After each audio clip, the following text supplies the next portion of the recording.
Il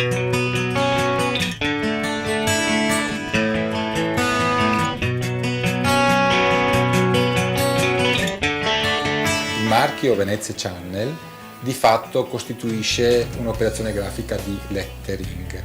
Abbiamo impiegato il lemma Venezie ruotando la E finale. In questo modo la I e la E richiamano il numero 13 che rappresenta l'anno 2013 nel quale è stata avviata l'operazione di rebranding della società. Per quanto riguarda i colori, il logo viene percepito essenzialmente di colore azzurro, un azzurro molto carico con qualche componente magenta e che richiama in modo diretto i colori presenti nelle città di mare. A Venezia l'azzurro e il bianco che costituisce lo sfondo del logo li ritroviamo nelle divise dei gondolieri, nelle decorazioni dei pali d'ormeggio, ma gli stessi cieli del Tiziano vorrebbero essere qui richiamati.